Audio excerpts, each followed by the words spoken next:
ఢిల్లీలో ఉన్నప్పుడు BJP central మినిస్టర్లు ఢిల్లీలో ఉన్నప్పుడు ఒక తీరు మాట్లాడుతారు, అట్లాగే హైదరాబాద్ పర్యటనకి ఎప్పుడన్నా వస్తే ఒక తీరు మాట్లాడతారు.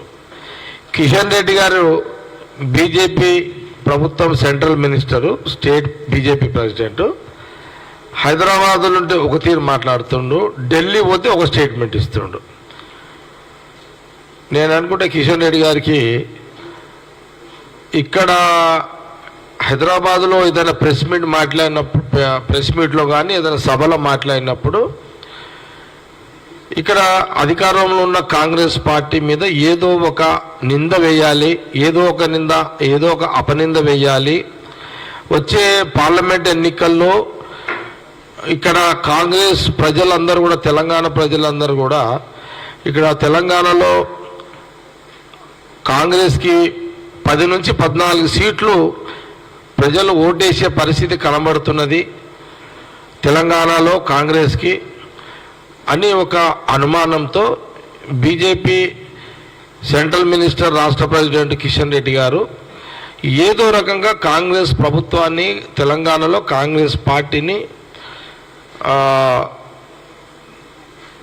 ప్రజలకు కాంగ్రెస్ మీద ఉన్న ఓటు బ్యాంక్ని, అభిమానాన్ని కన్ఫ్యూజ్ చేసే ఒక పద్ధతిలో కిషన్ రెడ్డి గారి యొక్క స్టేట్మెంట్లు. అయితే విచిత్రం ఏంటంటే హైదరాబాద్ వాతావరణము ఢిల్లీ వాతావరణానికి కొంత తేడా ఉంది. హైదరాబాదు ఢిల్లీ అంత పొల్యూషన్ లేదు, ఢిల్లీ పూర్తిగా పొల్యూషన్ అయిపోయింది బీజేపీ ప్రభుత్వం వచ్చిన తర్వాత.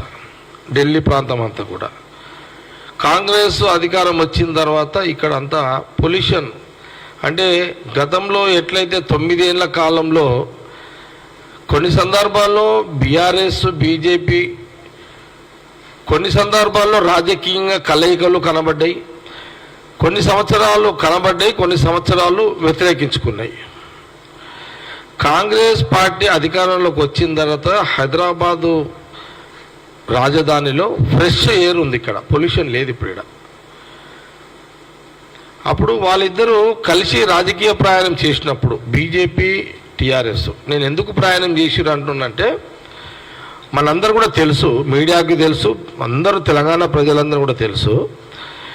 ఏంటిదంటే రాష్ట్రపతి ఎన్నికల్లో సెక్యులర్ భావాలతో ఉన్న ఒక పద్ధతిలో కాంగ్రెస్ పార్టీ తీసుకునే నిర్ణయంలో ఒక తీరు ఆలోచన ఉంటే, మతంతో కూడుకున్న బీజేపీ రాజకీయ నిర్ణయాలలో ఆ రోజు రాష్ట్రపతి ఎన్నికల్లో డైరెక్ట్గా బీఆర్ఎస్ ఎంపీలు కేసీఆర్ డైరెక్షన్లో రాష్ట్రపతికి ఓటేసారు ఎంపీలంతా. అట్లాగే ఉపరాష్ట్రపతికి సంబంధించిన వెంకయ్యనాయుడు గారు కూడా బీఆర్ఎస్ కేసీఆర్ డైరెక్షన్లో ఆ రోజు కూడా ఉపరాష్ట్రపతికి ఓట్లు వేసారు బీఆర్ఎస్ ఎంపీలు.